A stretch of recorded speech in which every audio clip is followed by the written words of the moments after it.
All right. Well, welcome to our final webinar for the year, Celebration and Gratitude Activities with Young Children. Hello, hello. So nice to have you there. We're hoping to have more people join us, but in the meantime, we'll just continue with our program. As always, it's the Jungle Judy and Rob show here. Judy, you want to say hello to everybody? Hi, everybody. Welcome to Rob's and my favorite webinar of the year. Although they're all kind of favorite, this one touches our heart, touching on gratitude and really what that means. So I'm delighted to be here with you. Yeah, and we're just, I think in putting this together, it's really helped us reflect on our lives and where does gratitude fit?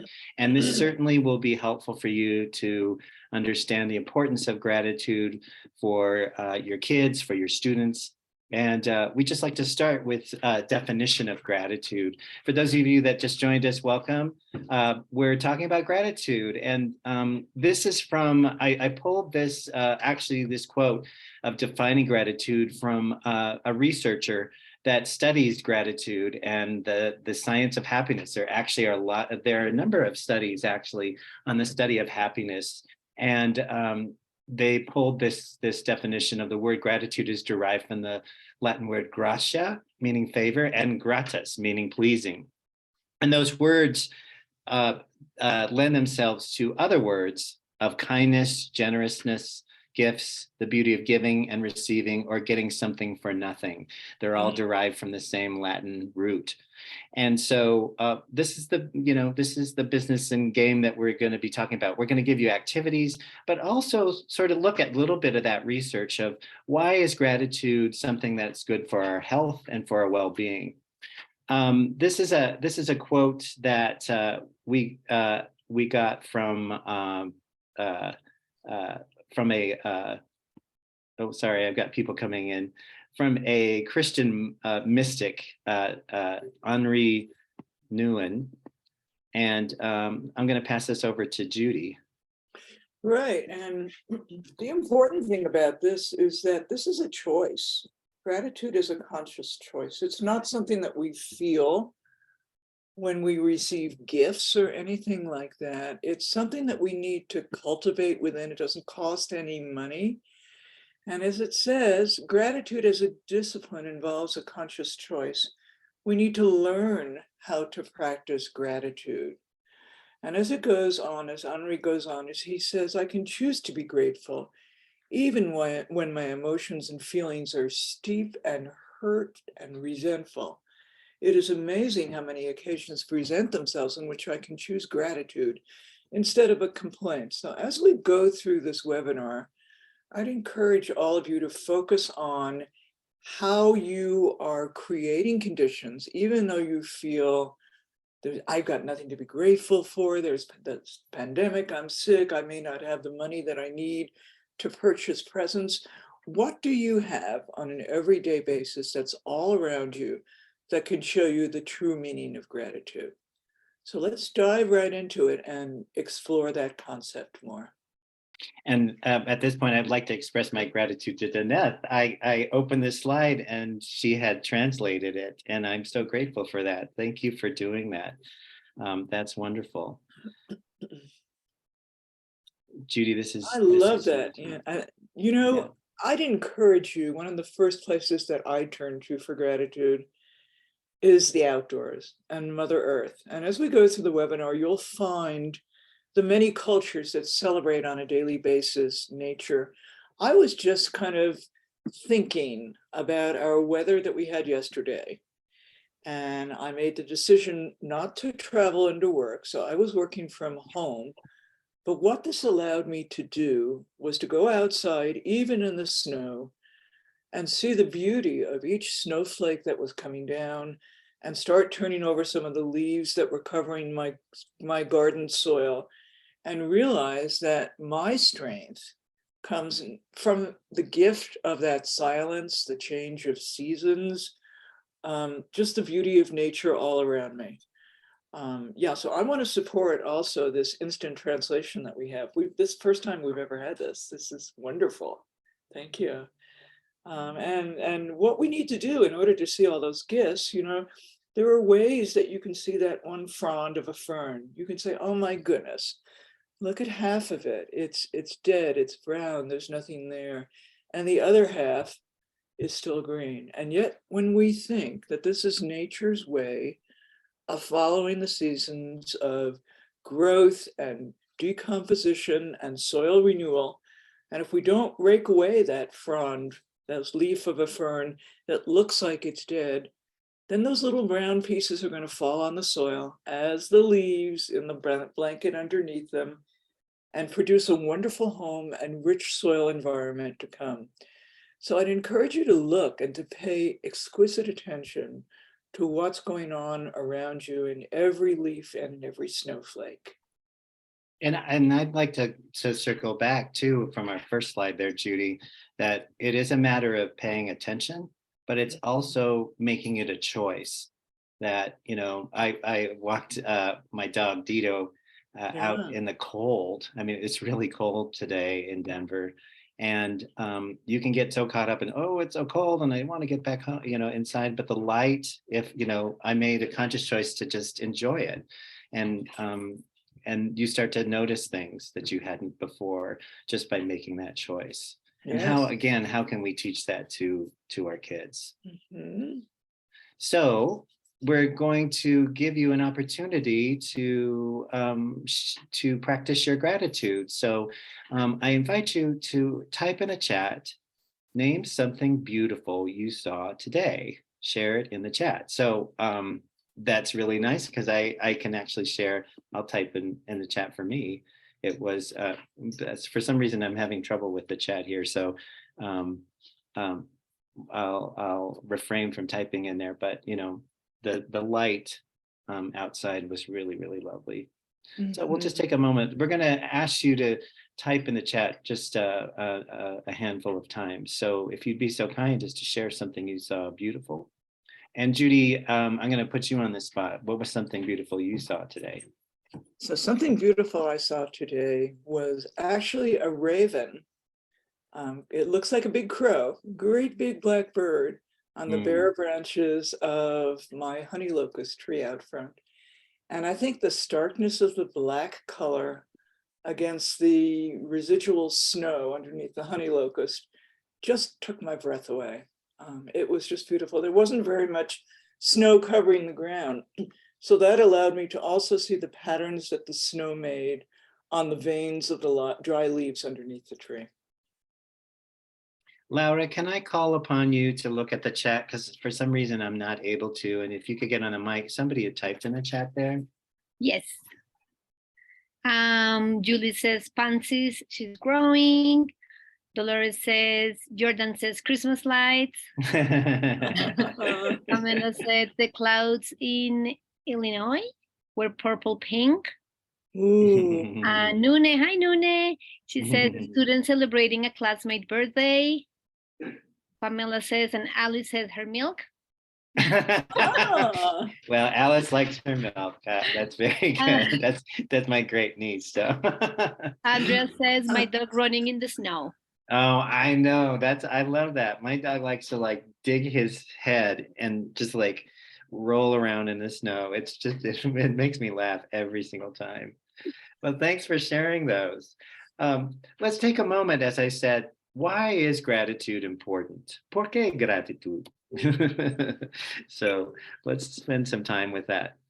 Oh, I just love this, that we have this translation, Jeanette. Thank you so much. There's a lot of studies that look at gratitude and health. If you look at those studies, and they've been predominantly with adults. Grateful people tend to take better care of themselves. They engage in regular exercise and healthy diet. That notion of of enjoying life allows them to then in turn take care of them more. And if they engage in healthy exercise and regular exercise, they tend to have lower stress levels, which then in turn increases immune function, decrease rates of cancer and heart disease. And they report having improved mood and more happiness in their lives. And also as a result, they enjoy better relationships. You can find a lot of these studies online. And for a while the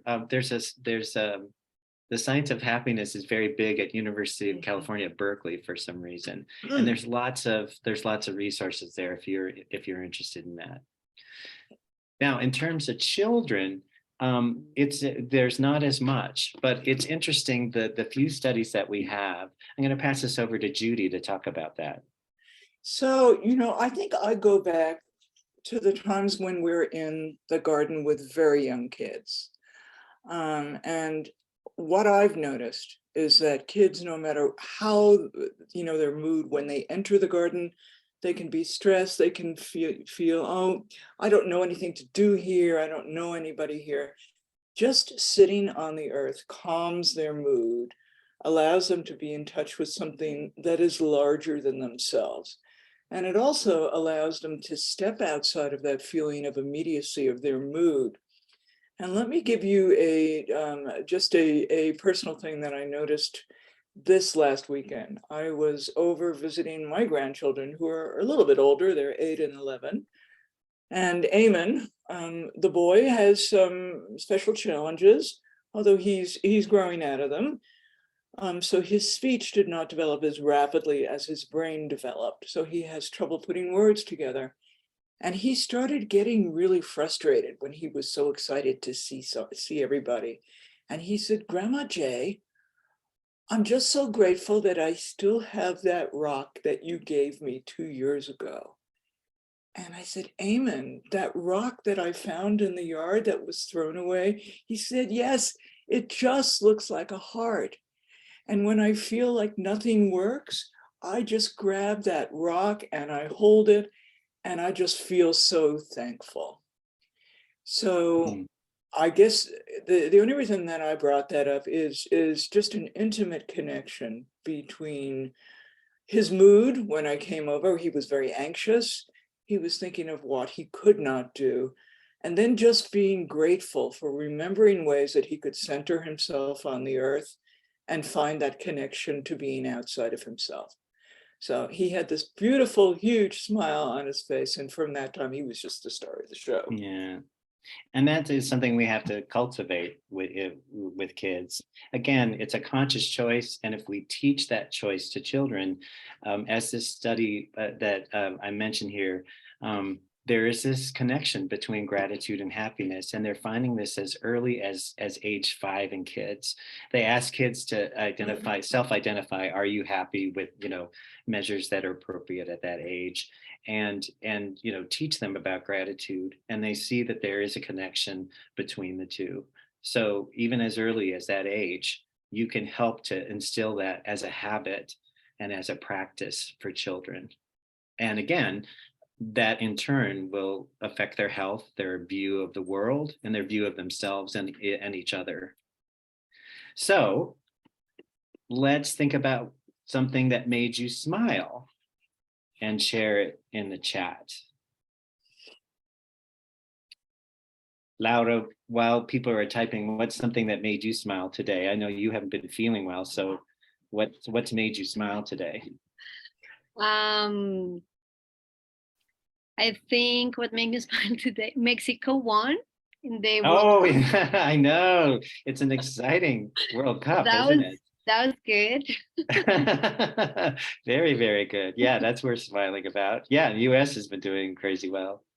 I was cheering for Ecuador, but yeah. Yeah, there you go. What's in the chat there? Julie says, my dog. Yeah. Dolores says, flowers and silly jokes. Together, flowers and silly jokes together. Yeah. Anybody else? Nope. Coffee and banana bread. I have this great recipe for banana bread, and and it's very simple, but oh God, it's so good. One night I stayed up until like midnight because I had to, it takes a while for it to bake, and it was worth it. Alice says her dinner, and Pamela says Christmas music. All right. That's very good. Yeah, it's time to get the Christmas music out, isn't it? Okay, we're gonna then shift then. If we've sort of talked about why gratitude is important, how do we, what are activities that we can do with kids? We found a whole bunch of fun ones that we're going to share with you. Here's our first one. This is gratitude charades. This, you do with the family, where you'd cut a bunch of strips of paper and you'd write the stem sentence, "I am grateful for," and then people will write in there what they're grateful for. And of course, for younger kids, you'd write it out there for them. And then, just like in the regular charades game, you'd silently act out what's on the paper for people to guess without saying a word. And this was an activity from a film, Gratitude Revealed, which was a documentary, about gratitude. And you can, that link there will point that to you. Judy, you want to talk about 30 days of gratitude? Yeah, and this is a wonderful asset that I found from Whole Kids. It's a whole gratitude calendar, if you will. And you can see, what smell are you grateful for? What things you're grateful for at school? Tell your best friend what your favorite thing about them. So tell me one thing that makes you smile. So this gives you ideas about things that you can actually model and practice for your children, for your students. One of the things that really struck me and I received recently was from one of my grandkids. I've got 5 grandkids and 3 of them in Florida. And the oldest one, Santiago, wrote me his first note in cursive writing. And on the outside of the note, it had pictures of mountains. And as he was writing the cursive writing, it was going downhill, almost like he was walking down a mountain. So you could see the handwriting progress down there. And he said, "I am so grateful for being able to share my first cursive writing with you, Grandma Jay, which means that I'm really grateful for my hands that work really well." So I thought that was just absolutely lovely. But this, in order to do this calendar correctly, it needs to be modeled and it needs to be practiced. It's not just you put up on the wall and you expect your students to do it or expect your kids to do it. So you might want to start with the days of the week, each week, and practice. Name 3 things that you're grateful for. And I would encourage all of you to reach beyond, oh, I'm grateful that I'm going to get all these presents for Christmas. Make it more basic. I'm grateful that I have my legs to walk with. Just think of some things that you might not think to be grateful for. I'm grateful for my family. I'm grateful for my mama who always loves me. I'm grateful for my teacher who teaches me new words. Be really specific when you're modeling language, because as you'll find out when we go on further on in this webinar, the words that you choose to say really do matter. And you can choose words that hurt, or you can choose words that help and bring a smile. Look at that wonderful thought on Sunday, hide a happy note for someone to find.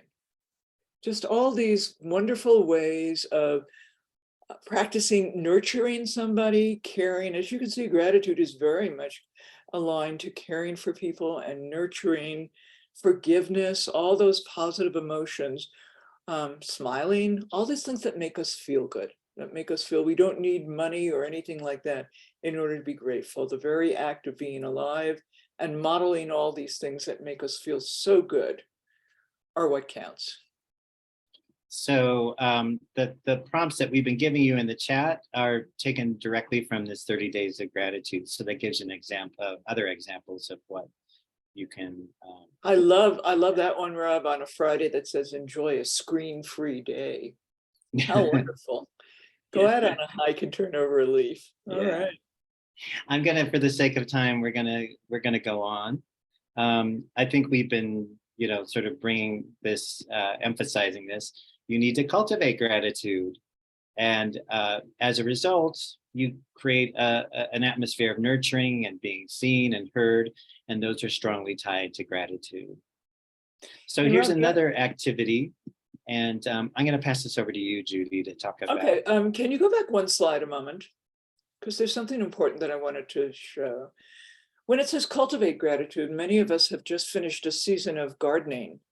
And in the garden, we cultivate our plants and we cultivate our soil. So we don't just plant them and let them be and expect them to grow by themselves. It requires a constant nurturing of plants in order to grow. The same thing with gratitude. It needs to be cared for on a regular basis with our words and our deeds, and then it needs to be activated. So Great. let's go on to Okay. the. Yeah. So one of the ways that we can do that is just to create some visible signals, symbols of gratitude, just a peace shelf. And this really helps to resolve conflict. And the children can help create a shelf of things that produce calming moods within them. One of the things that I did with my grandkids was finger puppets, with animal finger puppets, where they could put them on and they were very tactile and they felt very good.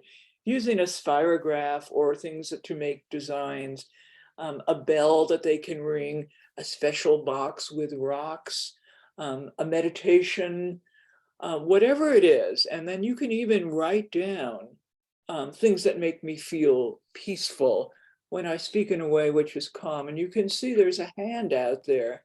In the middle of the hand is written respect. And that means respect for others that are different, respect for other viewpoints, and creating an environment where all those feelings of differentness are seen as signs of strength.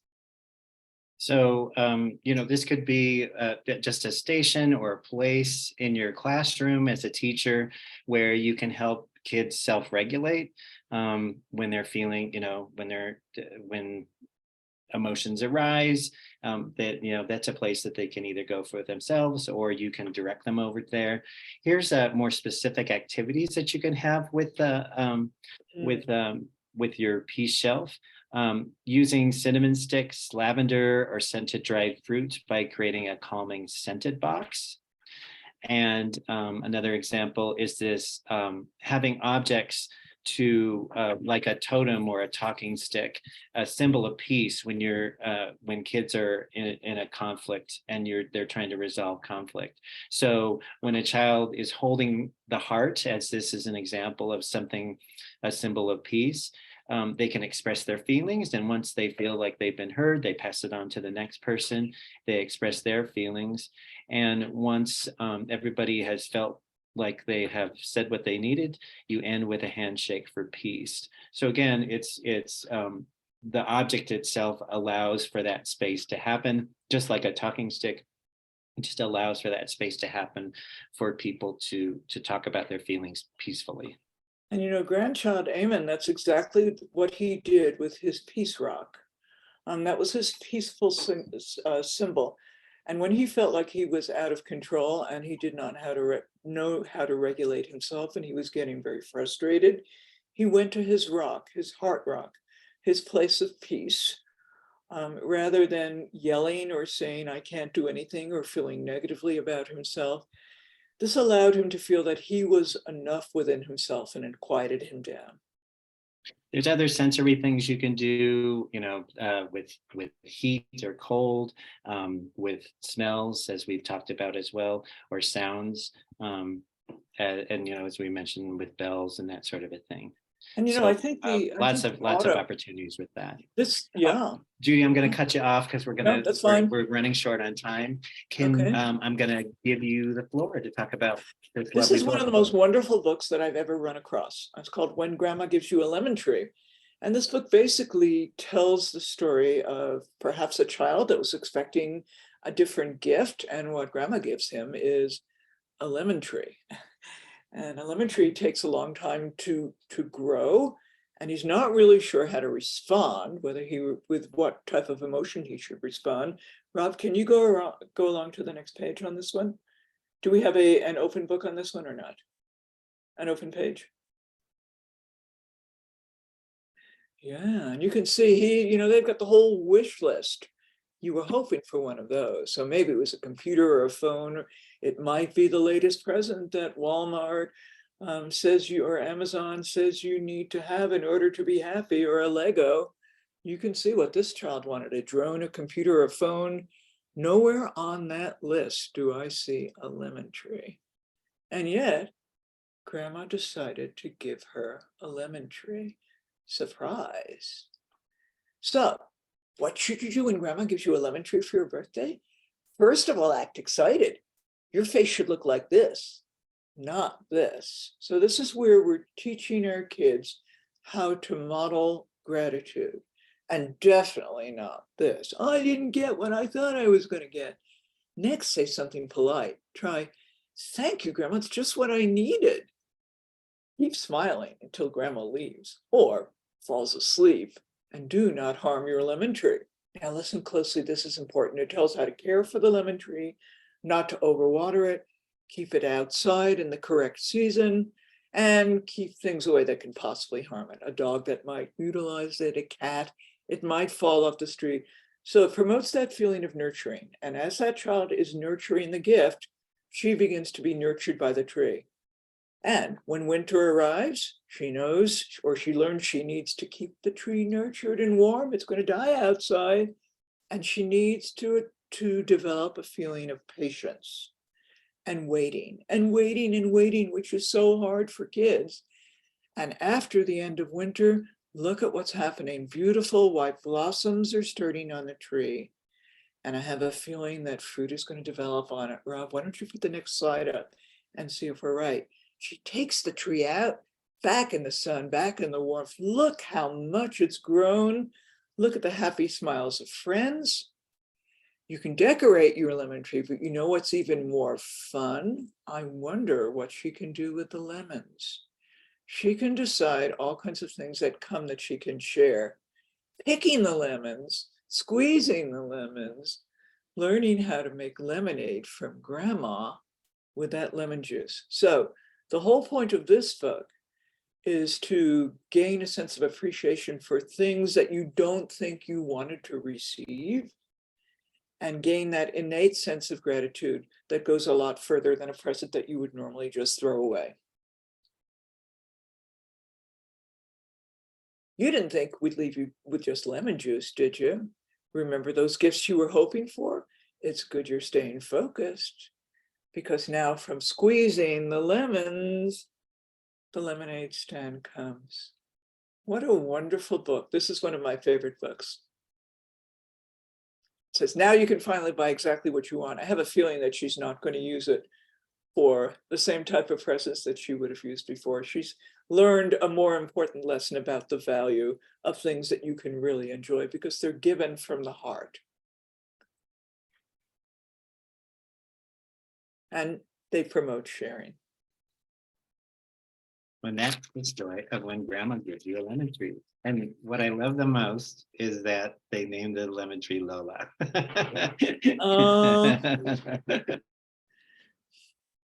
So we're gonna stop there and just take a poll. We've given you a number of activities. I'm gonna put the poll up. Which of the activities so far would you want to try so far? So we'll give you a chance to answer the poll, and click in your answers there.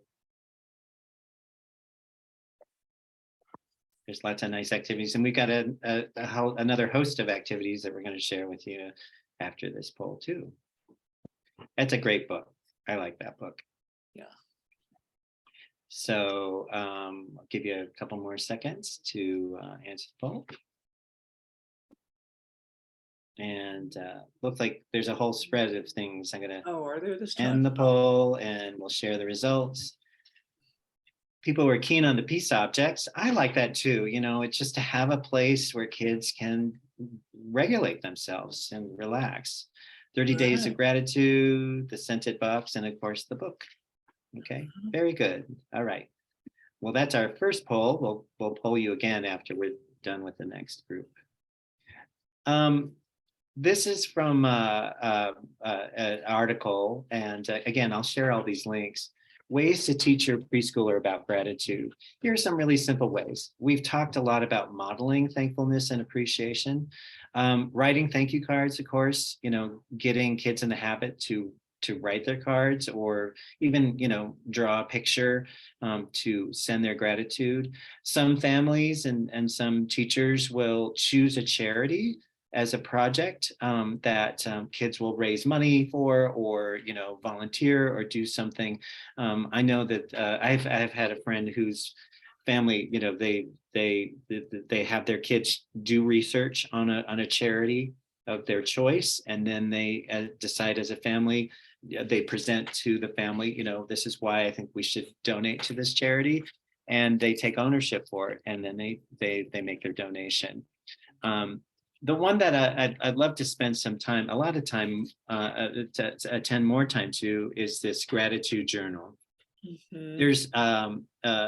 There's been lots of studies about that. Oh, I have this slide here about modeling gratitude. So I'll pass Yeah. this over to Judy there. So, we talked a lot about the things that we find outside that don't cost anything. The wonder under leaves, the change of seasons, the way I'm grateful for the way my feet crunch on leaves and they break them up. This gets you out in your own neighborhood talking to other people, and they can point, all they can notice. Kids are wonderful about noticing sounds, about noticing shapes, about noticing textures. And when the flowers are off plants and the leaves are off trees, the structure of that whole being, the whole tree branch, the feeling of it really comes about, the ability to turn over leaves. So you might think about, I'm grateful. What's under the leaves that I can be grateful for? Why am I grateful about the trees not having leaves on it? Why are they going to sleep? I'm so grateful that they're forming deep roots. I'm so grateful that I get to hear the sounds around me when I don't need to plant anything. Like I mentioned, the raven that I heard on the tree branch. So this is a wonderful time to involve the kids in sensory activities and get them involved in just moving. And the more that they move and the more they exercise, the more that their moods are going to be in tune with that love of stillness. So this is something that doesn't cost anything, just kind of a heavy coat. You can even align it to just the way they have a coat on to keep themselves warm. The earth has got a coat of leaves on it now to keep the soil warm. So, And you could turn it into a counting game. Let's find 5 things that we're grateful for, and let's see if we can count and find 5 things. And now I'm going to find 5 things. It's a nice little in addition intention. to the things, before we just go on to this, concentrate on the things that they hear. This time of year presents a wonderful opportunity to be grateful for the stillness and the lack of movement, and maybe even noticing the birds that are migrating. And Rob, you want to just mention this? I know that Yeah, another way to model is, but music is always such a nice way to model. Right. And so this is a song about being thankful from the Juice Box Jukebox.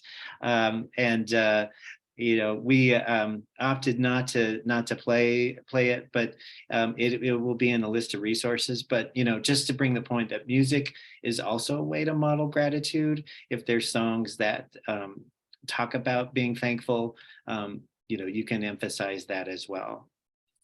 This is really the thing I was coming back to in terms of gratitude. There are a number of studies, and I'll talk a little bit about that in just a little bit, of having a gratitude journal. And given that we have the technology to allow it to remind us to do that and to have a place to do that on something that's just, attached to ourselves, our phones.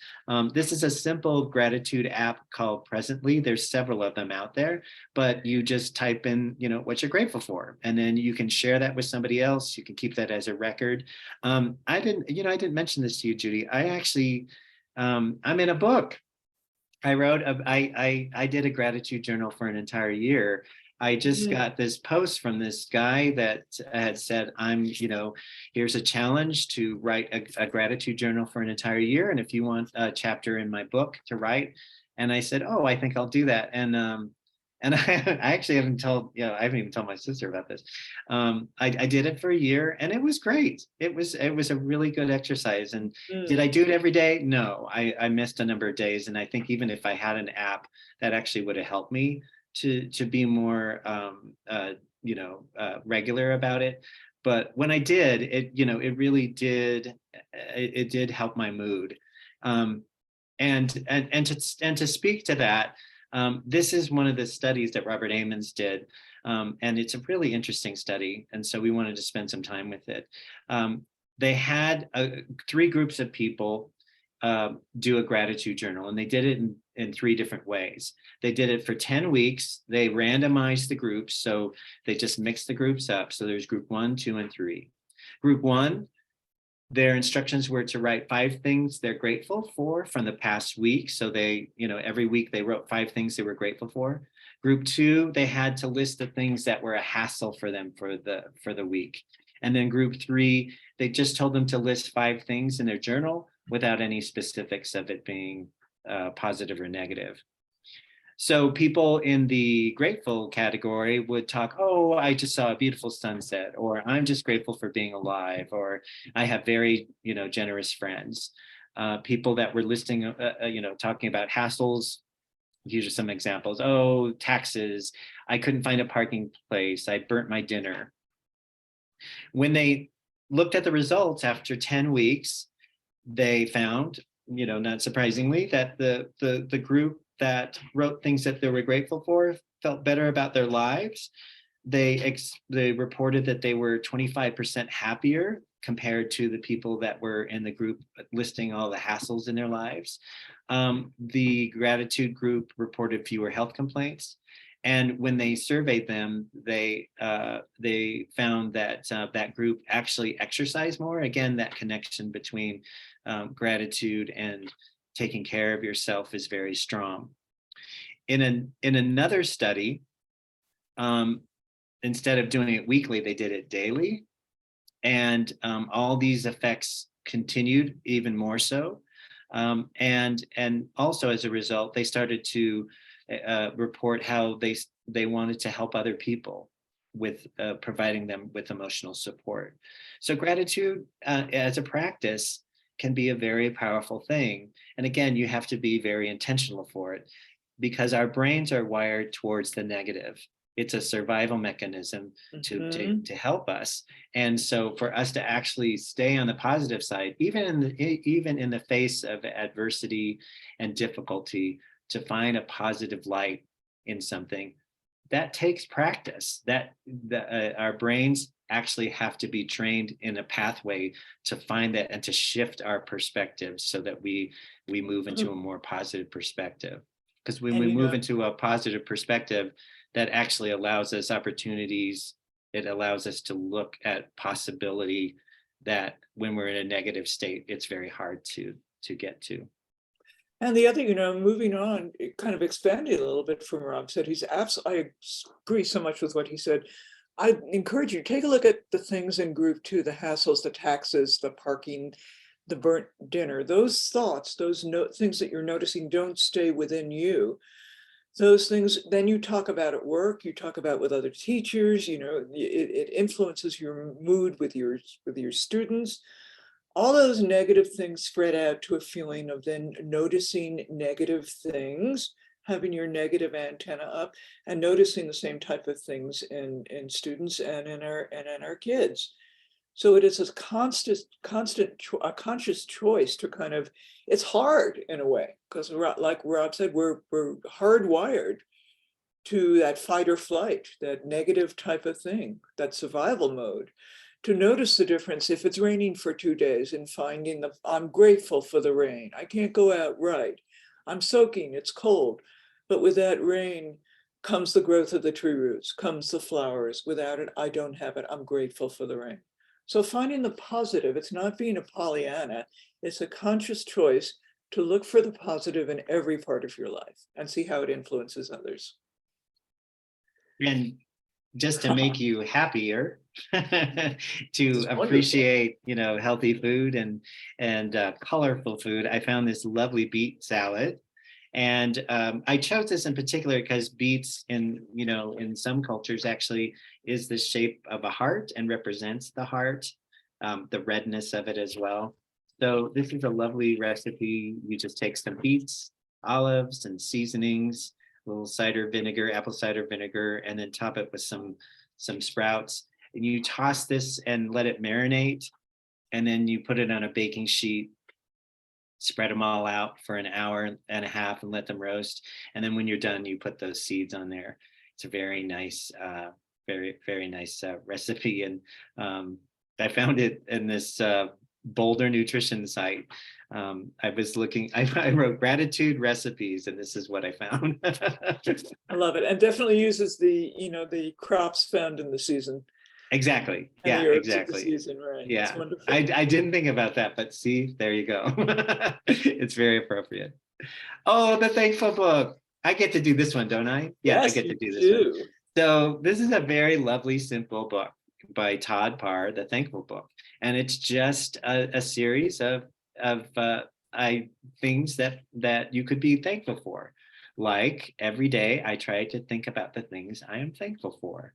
Like, for example, I am thankful for my hair because it makes me unique, and I love this unique hairstyle here. I am thankful for my ears because they let me hear words like "I love you." Hmm. I am thankful for my garden because I like to watch things grow. I am thankful for my hands because they help me give special gifts. Oh, I love that. That's a nice one. Mhm. So there are lots of things to be thankful for. Try to remember some of them every day. The end. There were a lot more, but I just selected a handful of those. And my dog is barking there. You And selected a handful of them, no pun intended, Rob, right? Just as he was grateful for his hand. No pun intended, right? Okay. yeah. You Oh, want and to then talk about this the one harvest goes duck? along. I'm This going one to tend goes to my along. dog. So go ahead. I know it goes along with the season, and not wasting. And this is something you can do with your kids because things that would happen in the season, carrots, celery, onions, were all kind of turning our stoves on again and making a soup. So instead of going out and buying stock, you can use the discarded ends of beets and parsnip and peppers, not any seeds. You can use tomato tops, all these things, skins of garlic and shallots, all those things. Mix them up with some water, chop them up. I would encourage you probably to not use much in the way of potato peels. That's not much of that. And be moderate with beets that might be a little stronger. But then some of these herbs, not all of them, you can throw in water to cover. And you can see, you cook it on medium-high heat, you taste it, doesn't have any salt on it. You strain out the skins and strain out the herbs, and you can freeze it after you cool it. And I've frozen stock for as long as 6 or 8 months and then use it in any recipes. It's a wonderful way of teaching gratitude for what your garden gave you and reusing it at the end.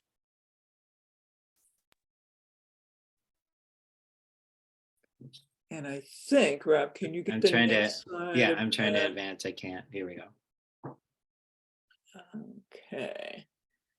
And this talks just about, it goes along with saving food scraps. So get your kids used to not throwing away, to saving those scraps like we just did. You can even save them right in a bag before you make the stock until you're ready to prepare the broth. You can also freeze them and use them in a worm box. That's another thing we didn't talk about, but all these things that you'd normally throw away. And there are other things that you can do to reduce food waste, aren't there, Rob? Yep. That Supercook and My Fridge Food recipes where you can use leftovers. Encourage you to do that with your children. Yeah, these are websites that you enter in, like, what do I have for leftovers, and it gives you it'll I want to say spit out, but that's figuratively, it lists all these different recipes of things that I can make from my leftovers. I played around on them. It's pretty fun. So they're easy to search for. Just search for Supercook or My Fridge Food, and you'll find the links to those. Right. Right.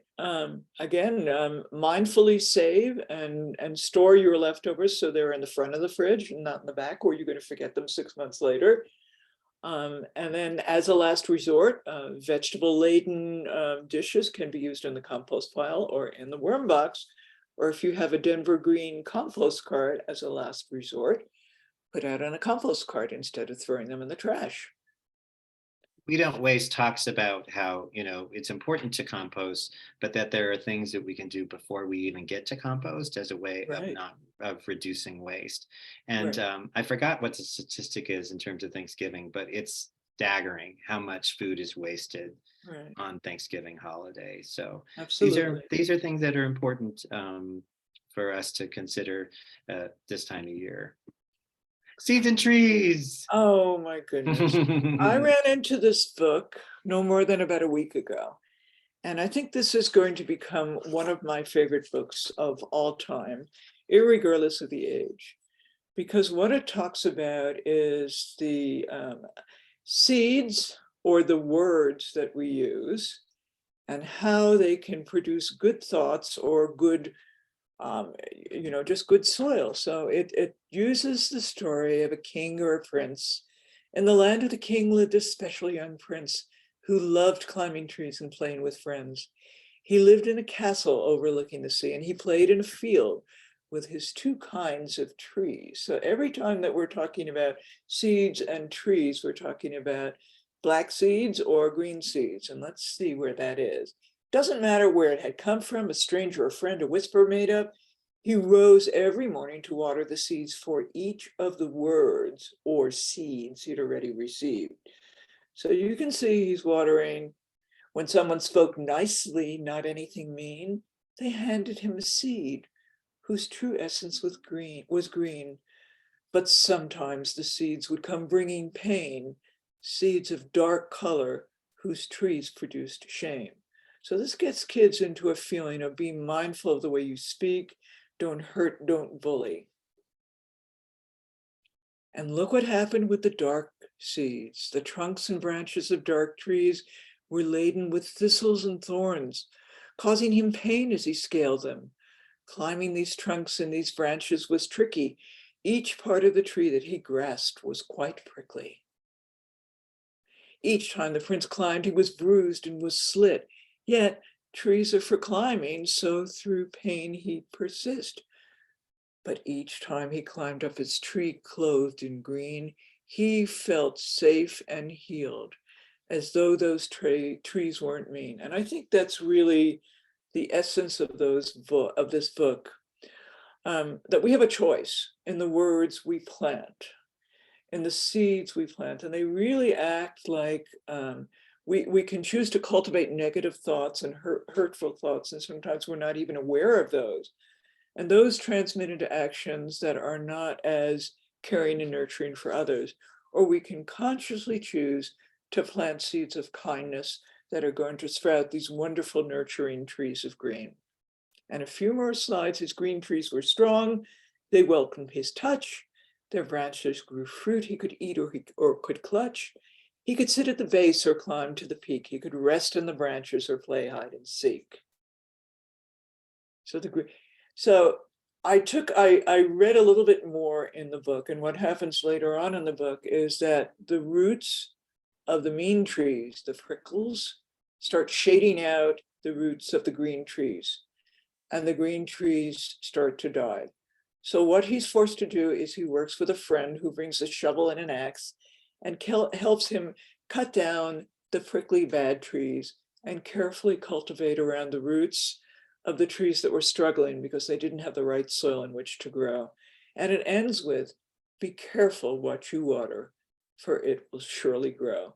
What a wonderful allegory for planting kind thoughts, cultivating gratitude, and creating those strong roots of nurturing for all of our little ones. And you get to choose now. Oops. Yes. So thanks, Judy. I love that book. It's thank you for letting me know about that book. It's a really lovely story. So we've got more activities here. Modeling thankfulness, that, taking a walk in nature, donating to charity, thank you cards, gratitude journal, that lovely beet salad, a couple of books, thankful book and seeds and trees, and then of course the harvest recipe. We want to know which ones you want to try out. So let me switch the poll and we'll launch it. Which ones do you want to try? Go ahead and click on the ones that you would like to do, that is. Oh, this is interesting. I'll be happy to share the results here. This is interesting. Give you a couple more seconds. Okay, here we go. We're going to end the poll. And if you take a look here, walking out in nature is a popular one. Doesn't cost you a thing, right? You know, but it does, you get a whole lot back in return. Thank you cards, gratitude journal. Oh, people like the Thankful Book. I like the Thankful Book. I like my hair, or well, I like my hair past tense. Oops.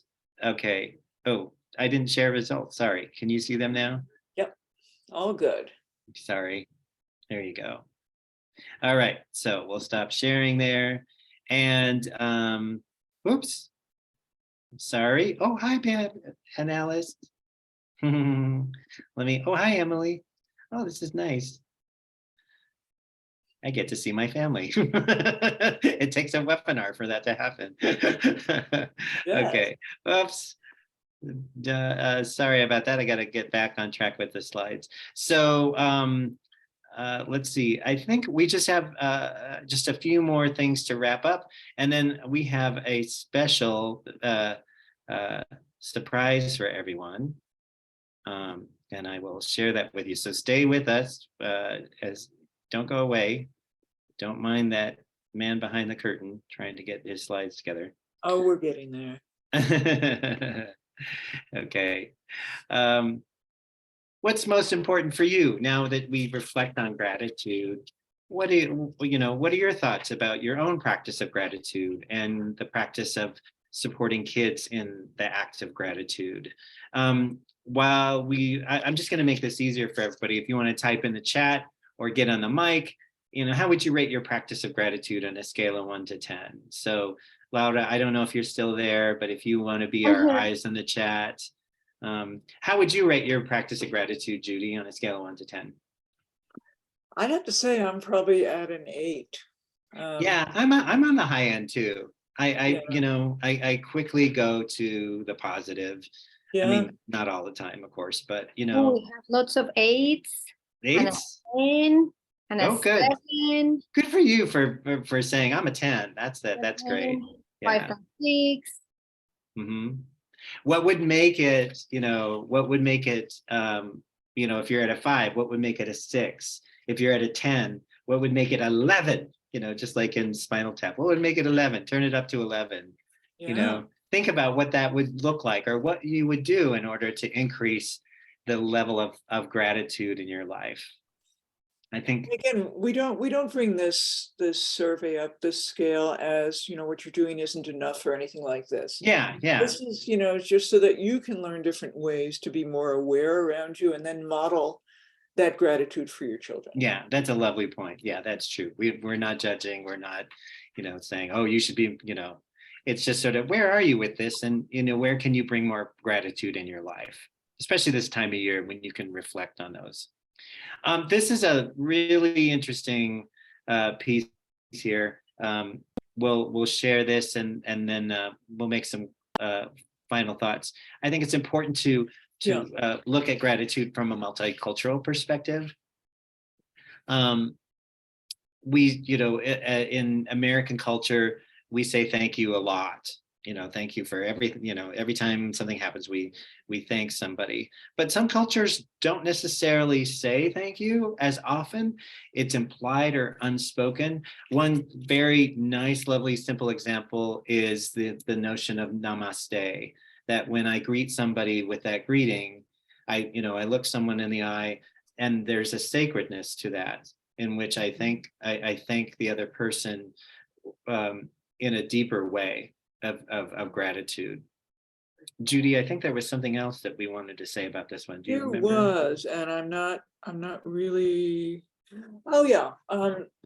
something to the effect of like in Japan, Oh, yes, yes, yes. right, before a meal is A eaten, meal. eaten, there is a word of itadaku misa, something like that. Itadakimasu. Yes, Itadakimasu. and basically it Yeah. translates to I humbly receive this food. Yeah. You I hold your humbly receive chopsticks. this meal. You hold your Right. chopsticks out, and you say itadakimasu. And Yeah. also the fact that gratitude in many cultures is lived. It's not Mhm. that next one that says thanks God.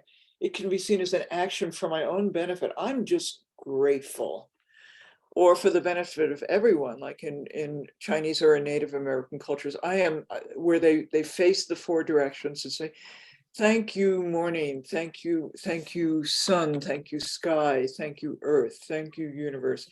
Thank you for providing this wonderful world in which we live. And they not only thank the sky and the earth and the universe, but they thank every element. Thank you, rock. Thank you, soil.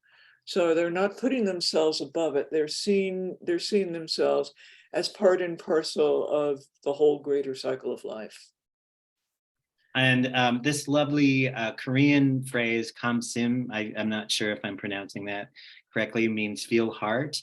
And what it suggests is that if I see somebody doing a good deed, not only does that person benefit that is being given the good deed, but also those people around that witness that deed also receive that. They feel it from the heart, and so it can a good deed can impact the whole community, which I think is a lovely thought, that actions that help other people can help the whole community. Mm-hmm. And that's something we really need in this world these days. All of these things, to have that sense of gratitude as just as something that is a part of you and a view of your world.